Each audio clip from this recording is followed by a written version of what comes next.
ஆதியாகமத்தின் புஸ்தகம் 2ஆம் அதிகாரம் 18வது வசனத்தை இன்னொரு வாசிங்க. தேவனாகிய கர்த்தர் மனிதன் தனிமையாய் இருப்பது நல்லதல்ல, ஏற்ற துணையை உண்டாக்குவேன் என்றார்.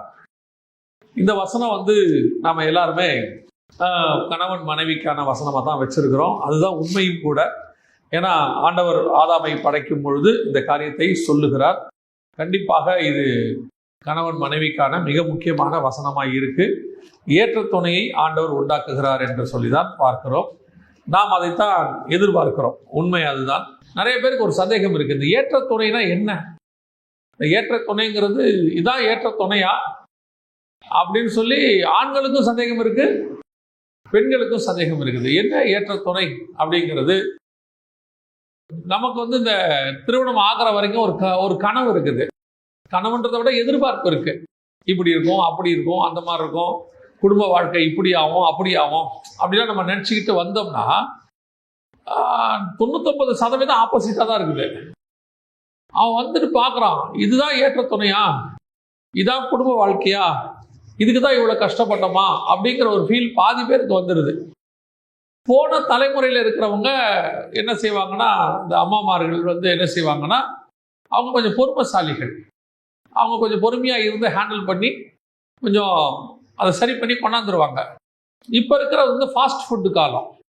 அதனால கொஞ்சம் அவங்க வெயிட் பண்ணுறதுலாம் கிடையாது. உடனே போய் பார்க்குறாங்க, ஒரு 3 நாள் 4 நாள் பார்க்குறாங்க, 3 நாள்லேயே சொல்லிடுறாங்க இது நமக்கு செட் ஆகாது அப்படின்னு சொல்லிடுறாங்க. இப்போ அது ரொம்ப சகஜமாகி போச்சு. ஒரு 2 நாள் வெளியே போய் பேசிட்டு வராங்க, பேசிட்டு வந்தோடனே சொல்லிடுறாங்க இது நமக்கு செட் ஆகாது. 2 நாளில் டிசைட் பண்ணிடுறாங்க. அப்படி இருக்கும்போது அப்போ ஆண்டவர் தான் கொடுக்குறாரு. சில நேரத்தில் ஊழியக்காரங்க பார்த்து வைக்கிறாங்க, ஜோம் பண்ணி கல்யாணம் பண்ணுறாங்க. கல்யாணத்துக்கு எல்லா பரிசுத்தவான்களும் ஜோம் பண்ணி தான் வைக்கிறாங்க. அதில் கல்யாணத்தில் வேற சொல்கிறாங்க தேவ மகிமை மூடி இருந்துச்சுன்றாங்க. அப்படி இருந்தும் இது ஏன் இவ்வளோ பிரச்சனைக்கு நடுவில் போகுது அப்படின்னு சொல்லும் போது 2-3 காரியத்தை இந்த வசனத்தில் நாம் கொஞ்சம் தெளிவாய் பார்க்க வேண்டி இருக்கிறது. எனக்கு ரொம்ப ஆச்சரியம் இந்த வசனத்தை பாருங்க, நல்லா கவனிங்க.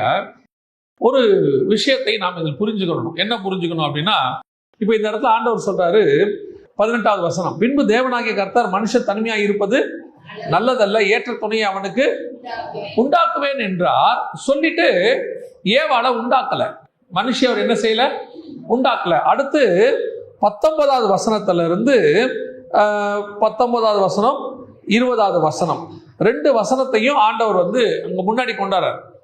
ஏவாளை உண்டாக்குறதுக்கு முன்னாடி அந்த வசனத்தை கொண்டாடுறார். அந்த வசனத்துல என்ன இருக்கு? தேவனாகிய கர்த்தர் வெளியின் சகலவித மிருகங்களையும் ஆகாயத்து சகலவித பறவைகளையும் மண்ணினாலே உருவாக்கி ஆதாம் அவைகளுக்கு என்ன பெயரிடுவார் என்று பார்க்கும்படி அவைகளை அவனிடத்தில் கொண்டு வந்தார். அந்தந்த ஜீவஜந்துக்கு ஆதாம் எந்தெந்த பெயரிட்டானோ அதுவே அதற்கு பெயராயிற்று. அப்படியே ஆதாம் சகலவித நாட்டு மிருகங்களுக்கும் ஆகாயத்து பறவைகளுக்கும் சகலவித காட்டு மிருகங்களுக்கும் பெயரிட்டான். ஏன் திடீர்னு இந்த வேலை நடக்குது? அந்த வசனத்துல மனுஷனுக்கு ஏற்ற துணையை உண்டாக்குவேன் அப்படின்னு சொல்லிட்டு அவர் நேரா போய் அவருடைய விலா எலும்புல இருந்து சதையை எடுக்கல. அவர் என்ன பண்றாரு?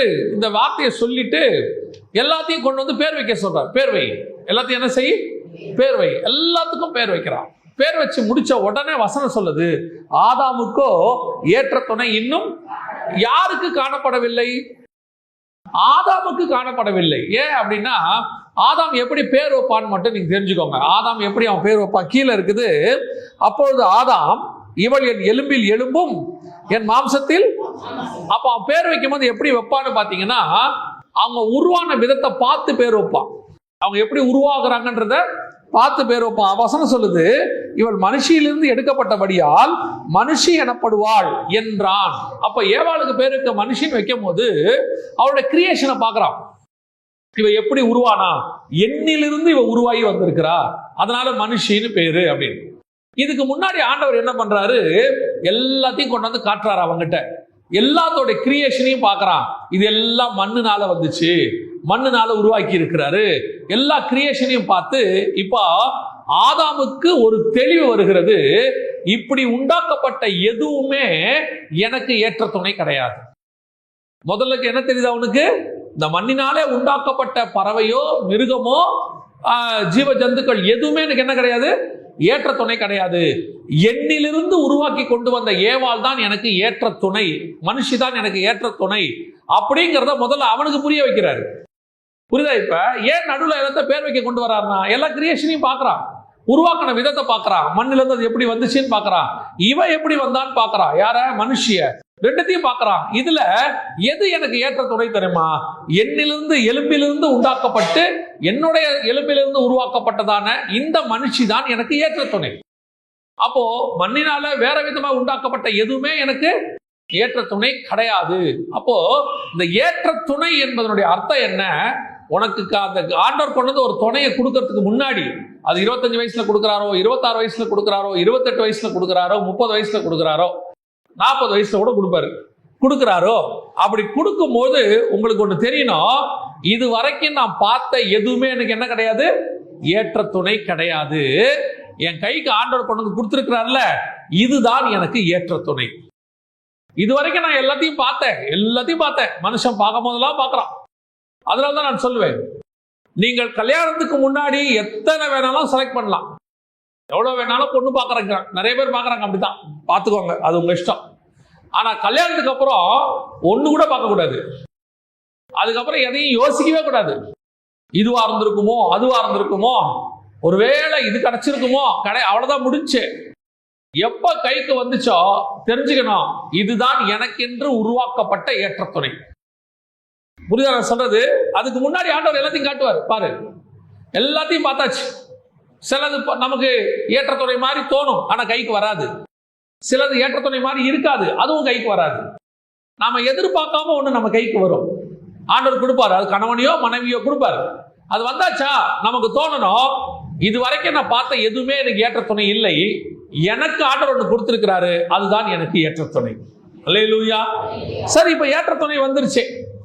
இப்ப ஏற்ற துணையா அது வந்த ஒன்னு ஆண்டவர் கொடுத்துட்டார்ல, ஏற்ற துணைன்னு சொல்லிட்டார்ல, உண்மையில அது ஏற்ற துணையா? இப்ப ஏற்ற துணை என்பதற்கு நீங்க என்ன டெஃபினிஷன் வச்சிருக்கிறீங்க? உங்களுக்கு நீங்க சொல்றீங்கல்ல, எனக்கு ஏற்ற துணை ஆண்டவர் ஒன்று தரணும் அப்படின்னு. பல பேருக்கு என்ன இருக்குது, நான் நினைச்ச மாதிரி இல்லை, நான் விரும்பின மாதிரி இல்லை, நான் எக்ஸ்பெக்ட் பண்ண மாதிரி இல்லை, நான் இதை ஒன்றும் எதிர்பார்க்கல எப்படின்னு சொல்றீங்கல்ல. உங்களுக்கு ஏற்ற துணை கணவன் எப்படி இருக்கணும்? ஏற்ற துணைனா என்ன? ஆக்சுவலா ஏற்ற துணைனா என்ன தெரியுமா? நல்லா கவனிங்க. ஆண்டவர் படைச்சிருக்கிற படைப்பை வச்சு நான் உங்களுக்கு சொல்றேன். ஆணும் பெண்ணும் ரெண்டு பேரும் சேர்ந்தாதான் ஏற்ற துணை, இல்லையா? ஆணும் ஏற்ற துணை இல்லை, பெண்ணும் ஏற்ற துணை கிடையாது. ஆணும் பெண்ணும் தான் ஏற்ற துணை. ஆணும் பெண்ணும் நீங்கள் நினைக்கிற மாதிரி ஒருமித்த கருத்தோடு இருக்க மாட்டார்கள். நல்லா தெரிஞ்சுக்கோங்க. ஃபர்ஸ்ட், ஆணுடைய சரீர அமைப்பு வேறு, பெண்ணுடைய சரீர அமைப்பு வேறு. ஆணுடைய மனநிலை வேறு, பெண்ணுடைய மனநிலை வேறு. ஆணுடைய எதிர்பார்ப்பு வேறு, பெண்ணுடைய எதிர்பார்ப்பு வேறு. இது எல்லாமே ஆப்போசிட்டா தான் இருக்கும். இப்ப நீங்க வரும்போது என்ன சொல்லி எதிர்பார்க்கறீங்கன்னா, எனக்கு ஏத்தா மாதிரி அவர் இருக்கணும். உங்களுக்கு என்ன ஏத்தா மாதிரி? நான் என்ன நினைக்கிறேனோ அதை அவர் நினைக்கிறோம். இருக்க மாட்டேன். நீங்க நினைக்கிறீங்க என் மனைவி எப்படி இருக்கணும், எனக்கு ஏத்தா மாதிரி இருக்கணும். எப்படி உங்க ஏத்தா மாதிரி? நான் நல்லா சமைக்கணும், நல்லா சாப்பிடணும்னு ஆசைப்படுறேன். வர மனைவி சமைக்கவே தெரியாம வரும். நான் சொல்றேன், சமைக்கவே தெரியாம வரும். நான் நல்லா சமைக்கிற மாதிரி பார்த்தங்கய்யா, அதுக்கு சமைக்கவே தெரியலங்கய்யா. அப்ப இது ஏற்ற துணை இல்லையா? இதுக்கு பேர் ஏற்ற துணை இல்லையா? ஏற்ற துணைங்கிறது இதை வச்சு கண்டுபிடிக்க கூடாது.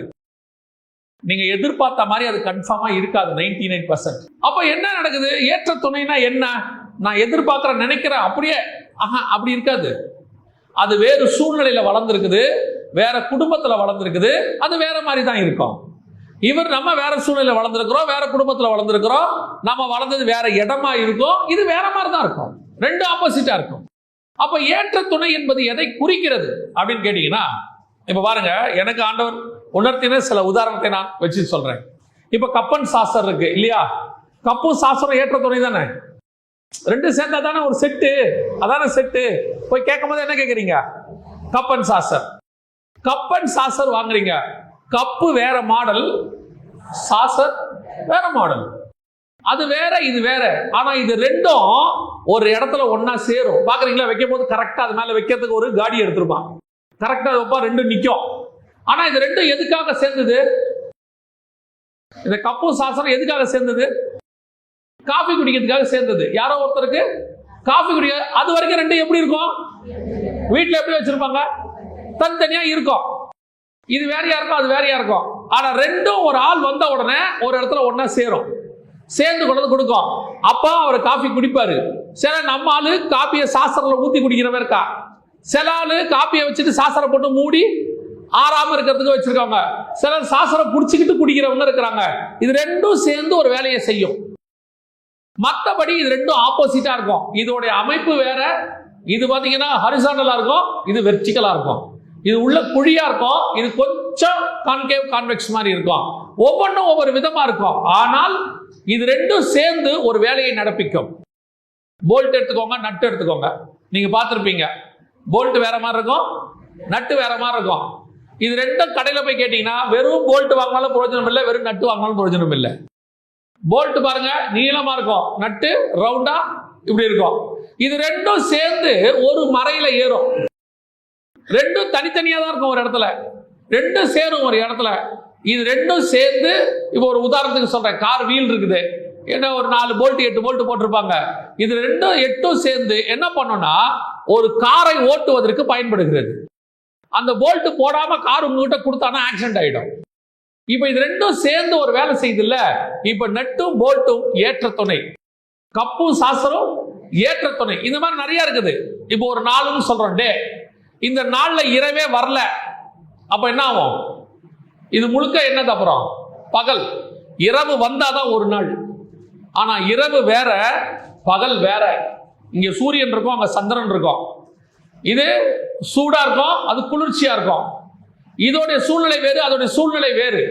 ஆனா ரெண்டும் சேர்ந்தாதான் ஒரு நாள். புரியுதா உங்களுக்கு? சூரியன் வேறு, சந்திரன் வேறு. இது ரெண்டும் சேர்ந்து இருந்தாதான் அது ஒரு காலகட்டத்தை கொண்டு வரும். ஆப்போசிட்டான ரெண்டும் சேர்ந்து ஒரு காரியத்தை நடப்பிக்கும். அந்த ஒரு காரியத்தை நடப்பிப்பதற்காகத்தான் கர்த்தர் கொண்டு வந்தார். அதற்கு பேர் தான் ஏற்ற துணை. அந்த ரெண்டு மட்டும்தான் அதை சேர்ந்து செய்ய முடியும், வேற யாரும் செய்யவே முடியாது. அப்படித்தான் கணவனையும் மனைவியும், ஆணையும் பெண்ணையும் கர்த்தர் உண்டாக்கி இருக்கிறார். ரெண்டு பேருமே எல்லாத்துலயும் ஆப்போசிட்டா தான் இருப்பாங்க. மைண்ட் செட்ல சொல்றேன், சைக்காலஜி.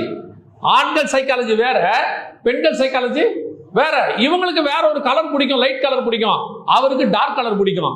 கணவன் நினைக்க கூடாது எனக்கு டார்க் கலர் பிடிக்குது, உனக்கு என்னதான் பிடிக்கணும், டார்க் கலர் தான் பிடிக்கணும். பெண்ணுடைய சரீர அமைப்பு வேற, ஆணுடைய சரீர அமைப்பு வேற. இது கொஞ்சம் பலம் வாய்ந்தது, அது கொஞ்சம் பலம் குறைவானது. அதே நேரத்தில் பெண்ணுடைய மனோதிடம் வேறு, ஆணுடைய மனோதிடம் வேறு. ஆனா இவங்க எல்லாம் சேர்ந்து ஒரு தேவ திட்டத்தை நிறைவேற்றுவார்கள். அந்த தேவ திட்டத்தை நிறைவேற்றத்துக்கு நம்ம சேர்றோம் பாத்தீங்களா, அதற்கு பேர் தான் ஏற்ற துணை. அந்த ஏற்ற துணை என்ற இடத்த உங்க ஒருத்தராக தான் நிறைவேற்ற முடியும் உங்க தேவ திட்டத்துல. உதாரணமா ஆபிரகாமும் சாராளும் தான் ஏற்ற துணை. புரியுதா? சாராளுக்கு பதிலாக அங்க ஆகார் வந்தா ஏற்ற துணையா வராது. ஏங்க அதுவும் பெண்ணு தானே, இதுவும் பெண்ணு தானே. ஆபிரகாமுக்கு ஒரு வம்சம் வேணும், அவ்வளவுதானே. அவர் ஒரு பெத்து கொடுக்க போது, ஒரு பொண்ணை பையனை பெத்து கொடுக்க போது இஸ்ரவேல் பிறந்துட்டாரு. சோ இப்ப என்ன இல்ல, ஆபிரகாமும் சாராளும் சேர்ந்து ஒரு ஈசாக்கை பிறக்க வேண்டும். அதுதான் தேவ திட்டம். ஆபிரகாமுக்கு ஒரு குழந்தை பிறக்கணுங்கிற தேவ திட்டம் இல்ல, ஆபிரகாமுக்கும் சாராளுக்கும் சேர்ந்து பிறக்கணும், அதான் தேவ திட்டம். அந்த மாதிரி உங்களை கொண்டு, உங்கள் குடும்பத்தை கொண்டு ஆண்டவர் ஒரு திட்டத்தை நிறைவேற்ற வைத்திருக்கிறார். புரியுதா? அந்த திட்டம் நடக்குது பாத்தீங்களா, அதுக்காக தான் நீங்கள் இணைக்கப்பட்டீர்கள். இன்னைக்கு நீங்க வாழ்நாளெல்லாம் என்ன பண்றீங்க? கல்யாணமான புதுசுல இருந்து என்ன பண்றோம்? வந்த அன்னையில இருந்து மாமியார் தனக்கேத்த மாதிரி மருமக இருக்கணும்னு நினைக்கிறாங்க, மருமக தனக்கேத்த மாதிரி மாமியார் வீடு இருக்கணும்னு நினைக்குது, கணவர் தனக்கேத்த மாதிரி மனைவி இருக்கணும்னு நினைக்கிறார், மனைவி தனக்கேத்த மாதிரி கணவர் இருக்கணும். இப்ப இவங்க 4 சூழ்நிலை என்ன ஆகுது? ஒவ்வொருத்தரும் அவங்களுக்கு ஏத்த மாதிரி இன்னொருத்தர் என்ன செய்யறாங்க? மாத்த விரும்புறாங்க. எங்க குடும்ப பழக்கம் இதுதான், எங்க வீட்டுக்கு வந்த மருமக இப்படித்தான் இருக்கணும் அப்படிம்பாங்க. உடனே அந்த அம்மா சொல்லும், எங்க வீட்டு பழக்கம் இதுதான், எங்க வீட்டுல நான் இப்படித்தான் இருப்பேன். ஆரம்பிக்கும் சண்டை. அது அப்படியே கணவன்கிட்ட போகும், மாமனார்ட்ட போகும், எல்லாம் சேர்ந்து. ஆனா இந்த பெண்ணை எதுக்கு இந்த வீட்டுக்கு ஆண்டவர் கூட்டிட்டு வந்து இந்த கணவன் கையில கொடுத்தாருன்னா, இவங்க அவங்கள மாதிரி சமைக்கிறதுக்காக இல்ல, அந்த அம்மா இவரை மாதிரி ட்ரெஸ் பண்றதுக்கு இல்ல, கூட்டிட்டு வந்தது இவங்க 2 பேரை வச்சு பரலோகத்திலிருந்து ஒரு திட்டம் பூமியில செய்யப்பட வேண்டி இருக்கிறது. அந்த திட்டத்தை நிறைவேற்றுறதுக்கு தான் 2 பேரையும் சேர்த்தாரு. இவங்க 2 பேருமே அந்த திட்டத்தையே முதல்ல தெரிஞ்சுக்கல. அதுக்கு தான் வந்தோங்கிறதையும் அவங்க என்ன செய்யல, தெரிஞ்சுக்கல. வாழ்நாளெல்லாம் இந்த சண்டையிலேயே 40 வருஷம் ஓடிருச்சு. என்ன ஓடிருச்சு? 40 வருஷம் ஓடிருச்சு. அப்புறம் 40 வருஷம் கழிச்சு இப்ப தெரிய வருது. என்ன தெரிய வருது? அவருக்கு ஏத்த மாதிரி நான் மாறிட்டேன். ஏற்ற துணை எது தெரியுமா? அவனுக்கு ஒரு நாள் தெரிய வந்தது, ஆபிரகாமுக்கு, ஆண்டவர் என்னை கானானுக்கு கொண்டு வந்து சாராளோடு கூட சேர்ந்து ஈசாக்கை கொண்டு வர வேண்டும் என்பது என்னுடைய தேவனுடைய திட்டம். அதற்காக நான் கொண்டு வரப்பட்டேன். அந்த ஈசாக்கு பிறந்த ஒண்ணுதான் அவனுக்கு அந்த வெளிப்பாடே கிடைக்குது. அதே மாதிரி தான் உங்களை கர்த்தர் ஏற்ற துணையை உண்டாக்கி இருக்கிறார். நம்மளை கொண்டு பூமியில ஏதோ ஒண்ணு செய்ய வேண்டி இருக்கிறது. அதை செய்வதற்காக கர்த்தர் நினைச்சார். Heavenly plan. அதை 2 பேரும் உட்காந்து ஜெபம் பண்ணி கேட்கணும், ஆண்டவர் எதுக்கு எங்களை இணைச்சிங்க? அந்த இணைச்சதை நீங்க தேவன் சித்தத்தோட அதை செய்ய முற்படுங்க. உங்களுக்குள்ள இருக்கிற ஏற்றத்தாழ்வுகளை கர்த்தர் மாத்திடுவார். பரவாயில்ல, அதை செஞ்சு கொடுத்துரும். நீங்க தேவ திட்டத்தை ஒன்னா சேர்ந்து செய்ய ஆரம்பிக்கும் போது பாருங்க, ஆண்டவர் உங்களுக்குள்ள இருக்கிற மாறுபாடான சிந்தனைகள், உங்களுக்குள்ள இருக்கிற தனிப்பட்ட காரியங்கள் எல்லாத்தையும் மாத்திடுவார். ஆனா நாம கடைசி வரைக்கும் அந்த இடத்துக்கு வரல. எதுக்கு இணைச்சாருங்கிற இடத்துக்கு வரல. அவரு சரியில்லை, மனைவி சரியில்லை, ஒருத்தரை குற்றப்படுத்தி 25 வருஷம் முடிஞ்சிருச்சு, 30 வருஷம் முடிஞ்சிருச்சு, யோசிக்கவே இல்லை. இப்ப இந்த 25 வருஷமும் பசங்க நம்மளை பார்த்துருக்குது. இதுக்கு நடுவில் 2 குழந்தை வேற பிறந்திருக்குது, பசங்க பார்த்துருக்குது. இப்ப அவன் என்ன பிளான் பண்றான்? அப்பா அம்மா மாதிரி சண்டை போடாம குடும்பத்தை நடத்தணும்னு ஒரு பாடத்தை கத்துக்கிட்டான் இல்லையா? இன்னொன்னு கத்துக்கிறான், எனக்கு குடும்பமே வேணாம். ஏன்பா வேணாம்? இவங்க 2 பேரும் சண்டை போட்டது இருக்குல்ல, இஸ்ரேல் பாலஸ்தீன பிரச்சனையை விட இவனுங்க பிரச்சனை பெரும் பிரச்சனை. இவங்க 2 பேரும் சண்டை போட்டதுல பையன் சொல்றான், எனக்கு மனைவின்னு ஒண்ணு வேணவே வேணாம், நிம்மதியா என் வாழ்க்கை இருக்கட்டும். அந்த பொண்ணு சொல்லுது, எனக்கு கணவன் ஒருத்தர் வேணவே வேணாம். எதுக்கு இவ்வளவு வம்பு? ஏன் கணவன் வேணாம்?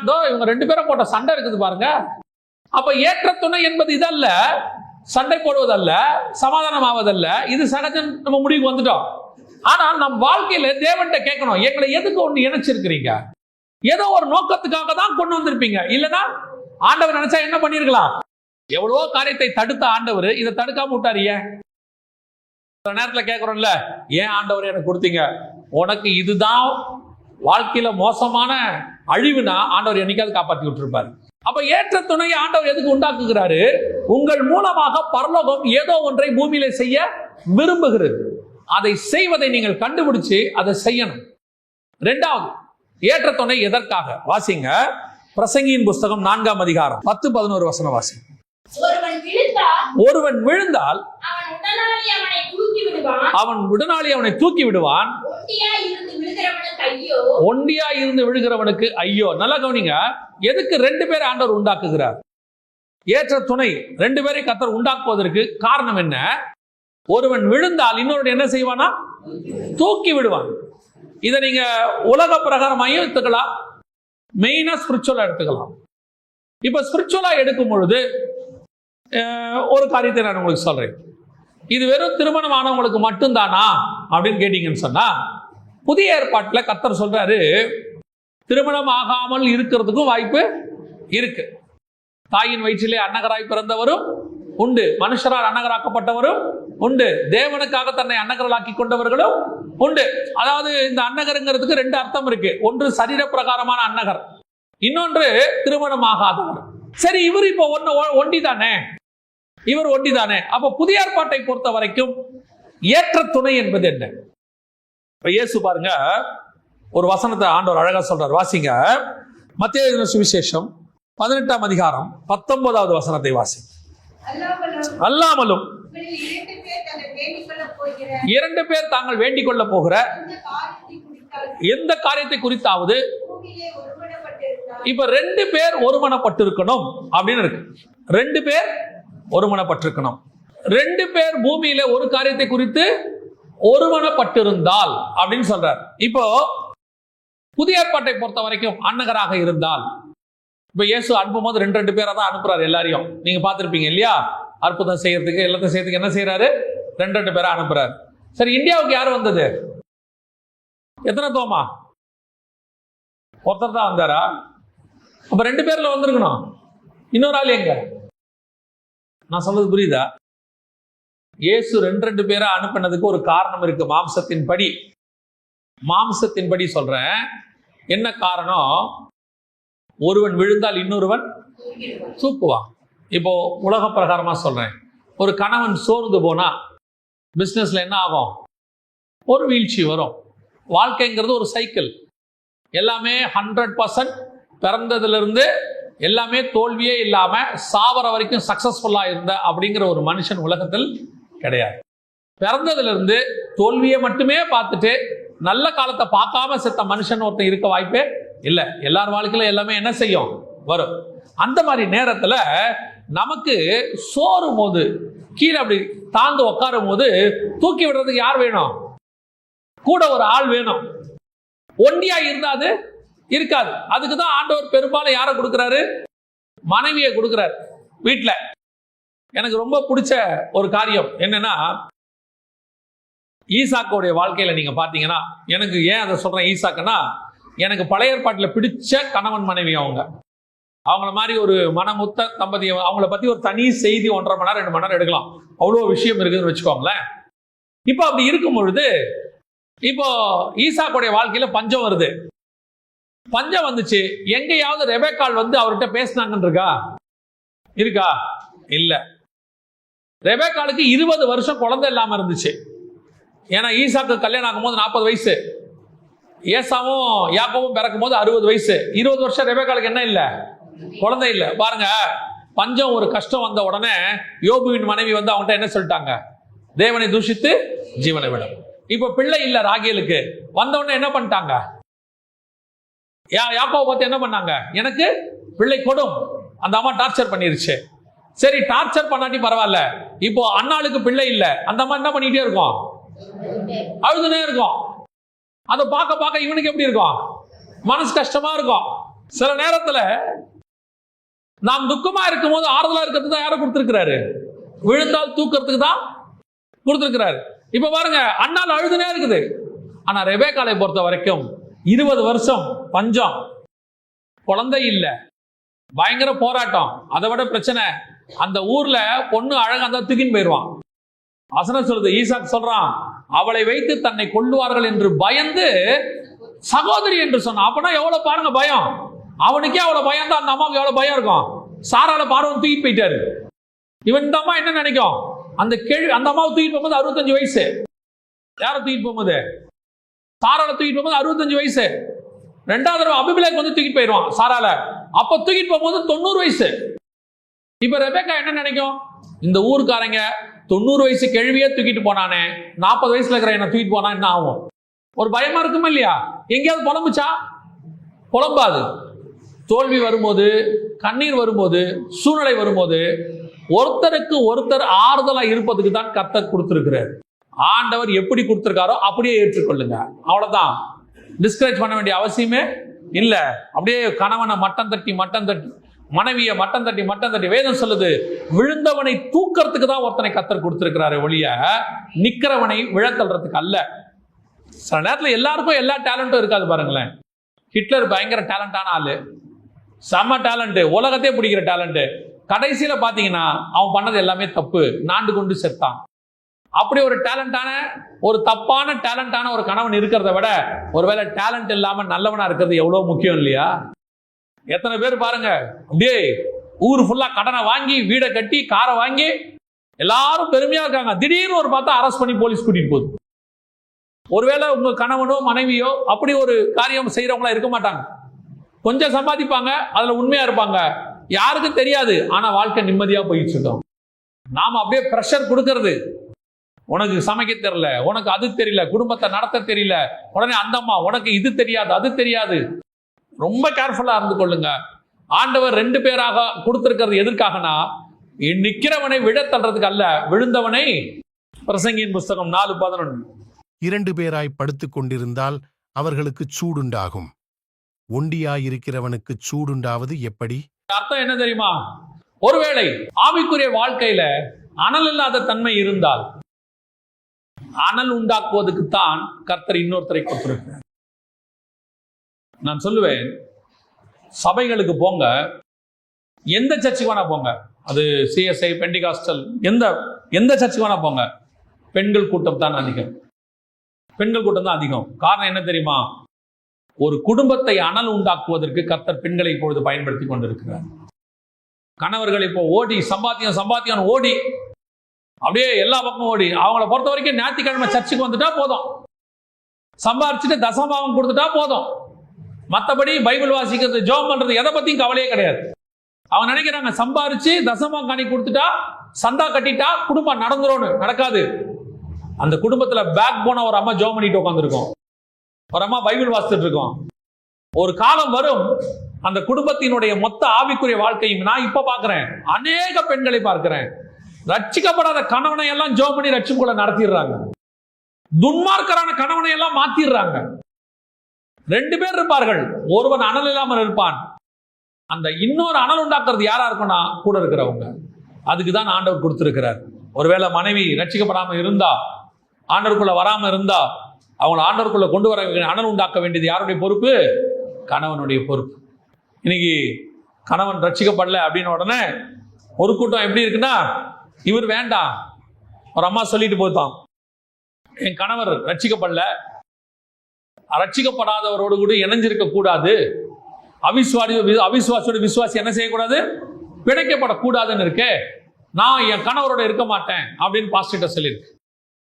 நல்லா தெரிஞ்சுக்கொள்ளுங்க, கல்யாணம் பண்றதுக்கு முன்னாடி வரைக்கும் வேற, அவிசுவாசியோ விசுவாசியோ கல்யாணம் பண்ணிட்டீங்களா, அவங்கள அனல் உண்டாக்குற வரைக்கும் நீங்க பொறுமையா காத்திருக்க வேண்டும். உங்கள் அனல் ஒரு நாள் அவர்களை அனல் உண்டாக்கும். பிரிஞ்சு போறதுக்கு என்ன செய்யக்கூடாது? யோசிக்கவே கூடாது. 2 பேரும் ஒன்னா இருக்கணும், கர்த்தர் கொடுத்துட்டார். ஒருவேளை மனைவி ரட்சிக்கப்படல, திடீர்னு நல்லா ரட்சிக்கப்பட்ட ஒரு பொண்ணை பார்க்கிறோம், பார்த்த உடனே சே இந்த பொண்ணை கல்யாணம் பண்ணிருக்கலாமோ அப்படின்னு யோசனை வந்து இது வேணா அப்படின்னு முடிவு பண்ணா அது துன்மார்க்கம், அது பாவம். உன் மனைவி ரட்சிக்கப்படாம இருந்தாலும் அவர் ரட்சிக்கப்படுற வரைக்கும் நீ காத்திருக்கத்தான் வேண்டும். உன் கணவன் ரட்சிக்கப்படாவிட்டால் அவன் ரட்சிக்கப்படுகிற வரைக்கும் நீ காத்திருக்கத்தான் வேண்டும். ஆனால் ஒன்று, உன்னுடைய அனல் அவனை பற்றும், உங்களுடைய ஜெபம் அவர்களை மாற்றும், உங்களுடைய ஆவிக்குரிய வாழ்க்கை அவனை மாற்றும், உங்கள் நல்ல நடக்கை அவர்களை எதிர்ப்பாளரை மாற்றும், கண்டிப்பா மாற்றும். ஒரு நாள் பார்த்து கணவன் திருந்துவான். கணவனுக்கே ஒரு நாள் என்ன வந்துடும் தெரியுமா? கில்ட்டினஸ் வந்துடும்.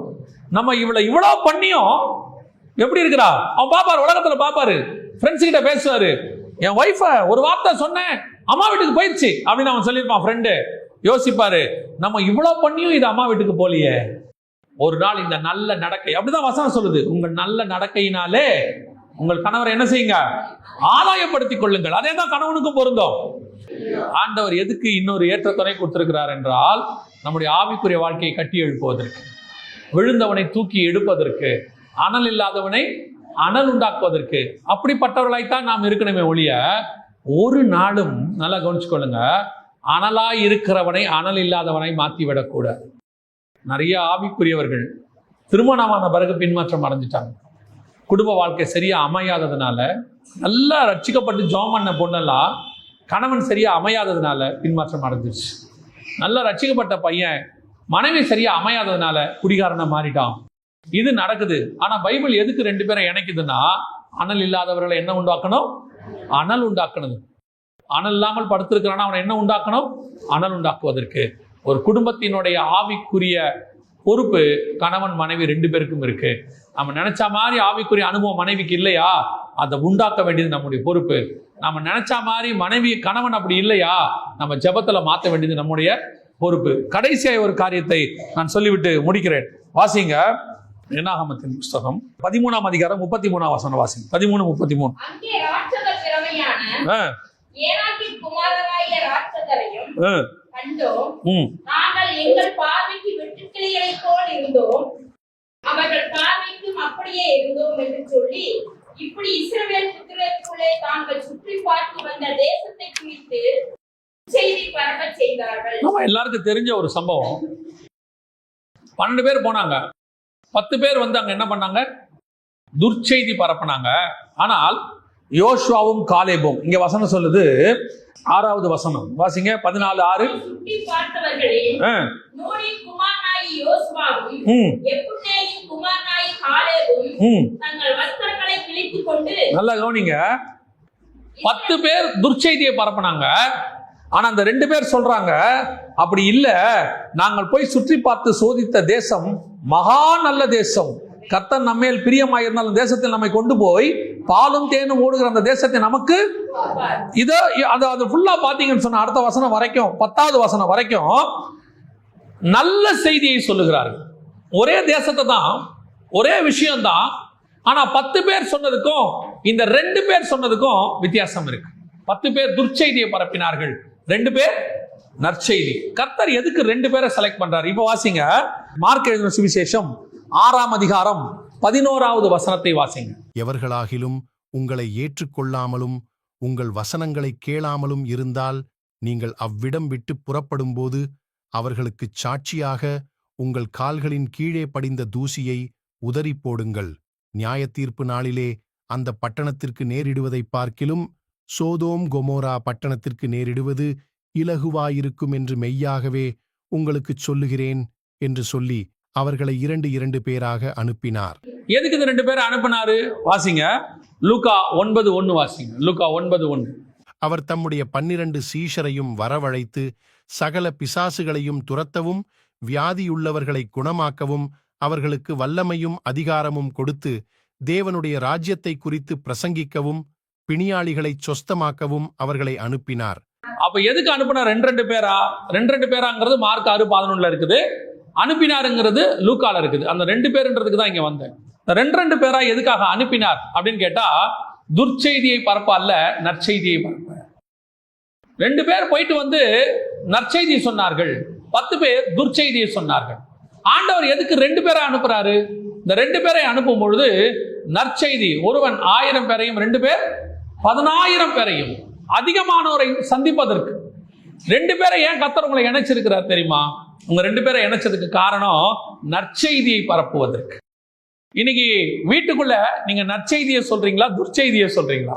உங்க வாயின் வார்த்தை எப்படி இருக்குன்னு பாருங்க.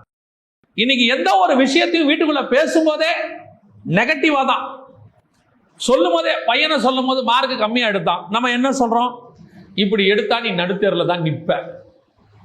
இதுக்கு வேற மாதிரி கூட சொல்லலாம், டேய் நீ இப்படி எடுத்தினா நீ நினைச்ச குரூப் கிடைக்காது, வேற குரூப் கிடைக்கும், நீ நல்ல குரூப் எடுக்கணும், இன்னும் கொஞ்சம் மார்க் எடுக்கணும் சொல்லலாமே.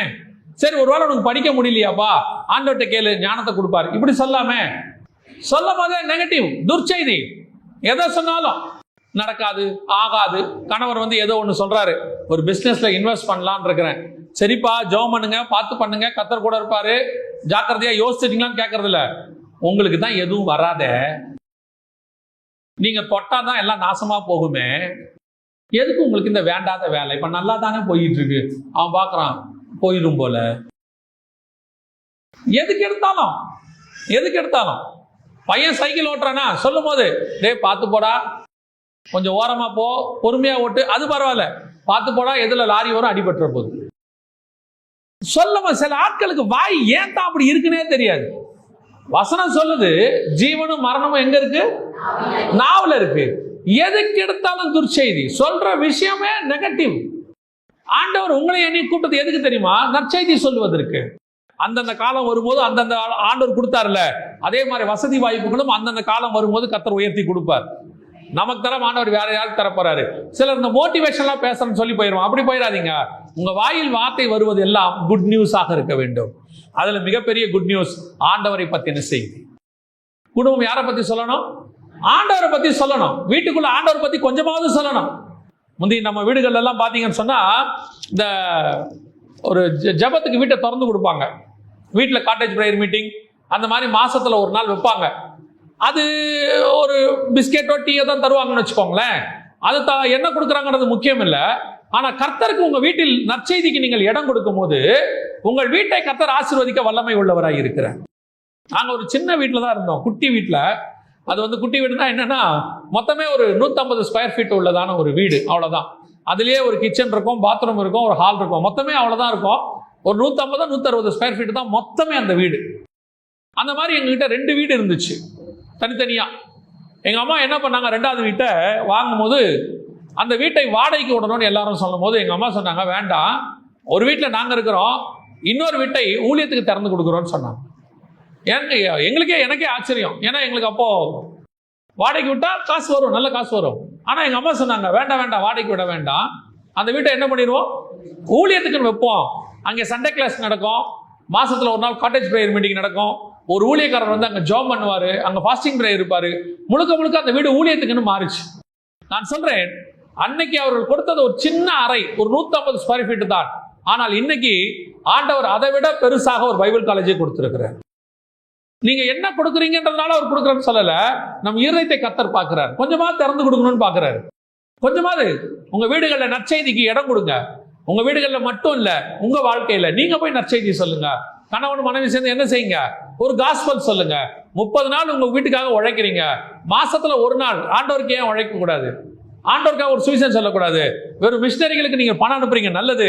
ஆனால் பணம் அனுப்புவது மட்டும் போகாது, நீங்களே மிஷனரியாய் மாறினால் நல்லது. நமக்கெல்லாம் என்ன இருக்குன்னா ஒரு சாட்டிஸ்பாக்சன் இருக்கு. என்ன சாட்டிஸ்பாக்சன் தெரியுமா? நான் வந்துட்டு 200 ரூபாய் மிஷனரிக்கு அனுப்பிட்டேன், நான் வந்து 500 ரூபாய் அனுப்பிட்டேன், 1000 ரூபாய் அனுப்பிட்டேன், திருப்தி. நான் சொல்றேன், மிஷனரிகள் செய்கிற ஊழியத்துக்கு எத்தனை லட்சம் கொடுத்தாலும் தகும். அவங்க காட்டுக்கு நடுவுல இன்னைக்கு காலையில ஒரு ஊழியம் செய்து கொண்டிருக்கிற ஒரு பாஸ்டர் பேசினதை நாங்கெல்லாம் கேட்டோம். மனுஷன் அப்படியே அழுந்துக்கிட்டு பேசுறாரு, உண்மை. வீடியோ காலே பார்த்தோம். அந்த மாதிரி கடினமாய் நார்த் இந்தியாவில் மினிஸ்ட்ரி போயிட்டு இருக்குது. நாம காசு கொடுப்பது நல்லது, இல்லைன்னு சொல்லல. அதை விட முக்கியம் நம்மை கொடுப்பது தேவனுக்கு. நாம ஆண்டவருக்கு நம்மளை கொடுக்குறோமா? கொஞ்சமாவது ஊழியத்தில் இறங்கி செய்யறோமா? நற்செய்தி பரப்பதுக்கு தான் ஆண்டவர் 2 பேரை வச்சிருக்கிறார். இந்த உலகம் முழுக்க துர்ச்செய்தி பறக்கிறவர்கள் நிரம்பி இருக்கிறார்கள். ஆனால் நற்செய்தி பரப்புகிறது 2 பேரை ஆண்டவர் தேடுகிறார். அந்த 2 பேரை தான் கடைசியில் கானானுக்குள்ளே பிரவேசித்தார்கள். மிச்சம் 10 பேர் என்ன செய்யல, போகல.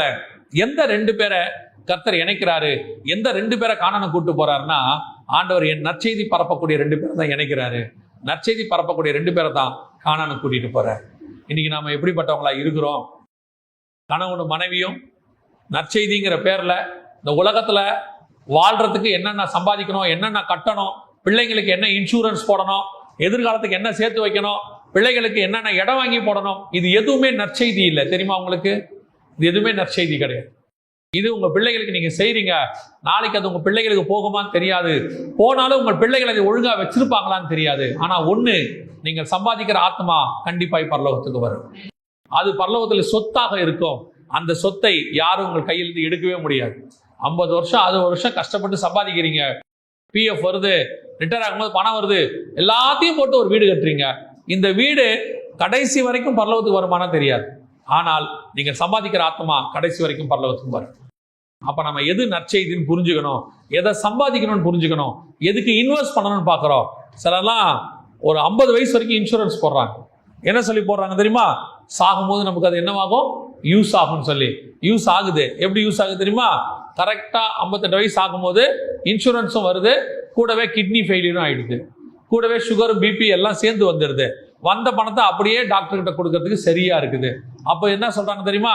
நாங்க இன்சூரன்ஸ் போட்டது எவ்வளவு நல்லது பாத்தீங்களா, ஹெல்ப் பண்ணிச்சு பாத்தீங்களா அப்படிங்கிறாங்க. நான் சொல்றேன், நீங்க இன்சூரன்ஸ் போறதுக்கு பதிலா அந்த காசை ஆண்டவருக்காக ஊழியம் பண்ணிக்கிட்டே இருங்க. யாராவது ஒருத்தருக்கு ஊழியம் பண்ணிட்டே இருங்க, உங்களுக்கு அந்த வியாதியே வராம கர்த்தர் பார்த்துப்பார் கடைசியா. இப்ப நீங்க சம்பாரிச்ச பணம் மொத்தம் டாக்டருக்கு போச்சு, அதனால நீங்க என்ன முழுசா காப்பாற்றப்பட்டீங்களா? எக்ஸ்ட்ராவா ஒரு 2 வருஷம் வாழ்ந்திருப்பீங்க, அவ்வளவுதான், போச்சு. ஆனால் நீங்கள் பண்ண ஊழியம் இந்த பூமி மட்டுமல்ல, பரலோகம் வரைக்கும் வந்து நிற்கும். அங்கேயும் உங்களை காப்பாற்ற போகுது. அல்லேலூயா. ஆண்டவர் எதற்காக மனுஷன் தனிமையா இருப்பது நல்லதல்லன்னா, ஏதோ கணவன் மனைவியா குழந்தை பெற்றுக்கிறதுக்கு மட்டுமல்ல, புதிய ஏற்பாட்டில் அன்னகர்கள் இருக்கிறாங்க, இவங்களுக்கு திருமணம் ஆகல, அவர்களையும் ஆண்டவர் சொல்றார் தனிமையா இருப்பது நல்லதல்ல. எதுக்கு கல்யாணம் பண்ண சொன்னாரா? இல்ல, அங்கே அவர்களுக்கு பரிசுத்த ஆவியானவர் உறுதுணையாக இருக்கிறார். 2 பேர் ஒருமனப்பட்டிருந்தால், அவர்கள் திருமணமாகாதவங்களுக்கு சொல்றேன், உங்களோடு கூட 2வது நபராக ஆவியானவர் இருக்கிறார். பிரசங்கி புஸ்தகம் சொல்லுது 4ஆம் அதிகாரத்துல, முப்பரி நூல் என்ன செய்யாது, அறுபடாது, தேவன் உங்களோடு கூட இருப்பார்.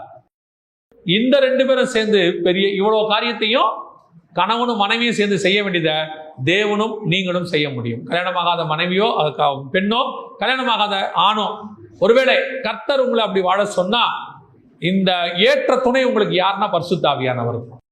நான் போய் உங்களுக்கு தேற்றவாளனை அனுப்புவேன். பாருங்க, ஆதாமுக்கு விழாவிலிருந்து ஏவாளை எடுத்து ஆண்டவர் கொடுத்தாரு.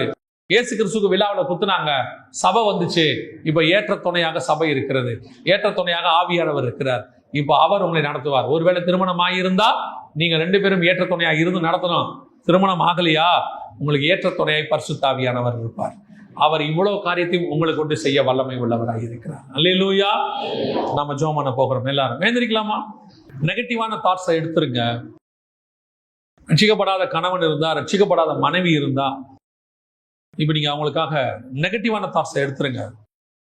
அவ்வளவுதான், இது நடக்காது, ரட்சிக்கப்படாது, அதெல்லாம் இல்லை. கர்த்தர் எந்த பார்வோனையும் எந்த நேபுகாத் நேச்சாரையும் மாற்ற வல்லமை உள்ளவராக இருக்கிறார். தேவன் நினைச்சா யாரையும் மாற்ற முடியும். ஏற்ற துணையாய் கர்த்தர் மாற்றுவார். என்ன நோக்கத்திற்காக உங்களை இணைத்தாரோ அந்த நோக்கத்தை நிறைவேற்றுவார். உங்களை இணைத்தது அந்த நோக்கம் மாம்சம் அல்ல. உங்களை இணைத்த நோக்கம் ஆவிக்குரிய திட்டம்.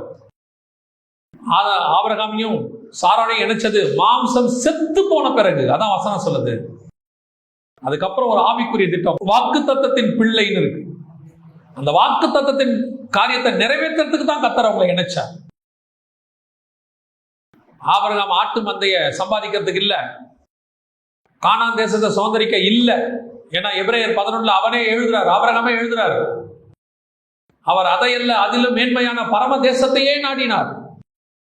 அப்ப ஆண்டவர் கானானுக்கு கொண்டு வந்தது, கானானுக்குள்ள ஆபிரகாமை ஆசீர்வதிச்சது, இதெல்லாமே என்னென்ன, வேற ஒரு ஆவிக்குரிய திட்டத்துக்காக. யாக்கோபு லாபானிடத்துக்கு கொண்டு போகப்பட்டதனுடைய நோக்கம் என்ன?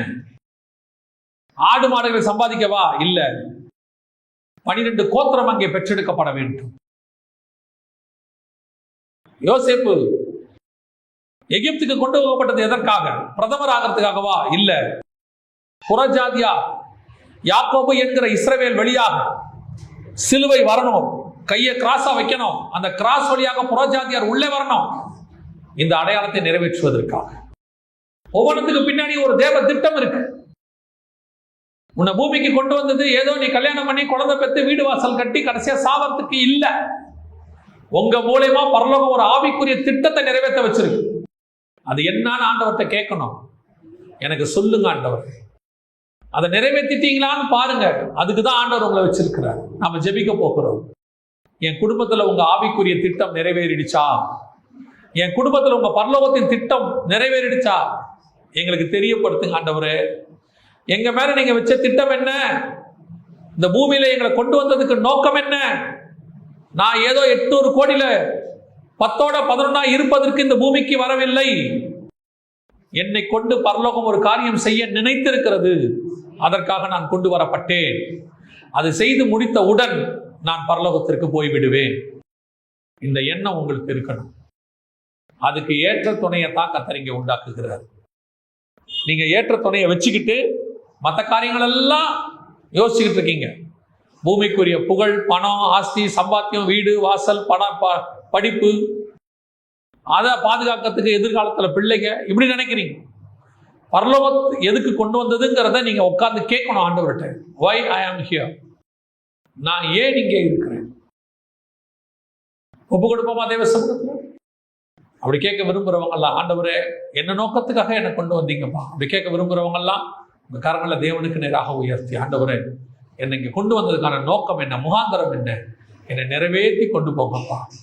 சர்வ வல்லமை உள்ள எங்கள் தகப்பனே, கரங்களை உயர்த்தி ஜெபிக்கிற ஒவ்வொருத்தருக்காக நான் ஜெபிக்கிறேன். கிருபையுள்ள கரத்தில் எங்களை தாழ்த்துகிறோம். நீ கொண்டு வந்த நோக்கத்தை, முகாந்தரத்தை நிறைவேற்றி முடித்து நாங்கள் அத்தனை பேரும் உம்மை சந்திக்க வரும்போது ஜெயமாய் நீர் அனுப்பின திட்டத்தை நிறைவேற்றினவர்களாய் உம்மை வந்து பார்க்க எங்களுக்கு கிருபை பாராட்டும். மகிமையுள்ள கரத்தில் எங்களை தாழ்த்துகிறோம். எங்கள் ஆண்டவர் இயேசுவின் நாமத்தில் பிதாவே.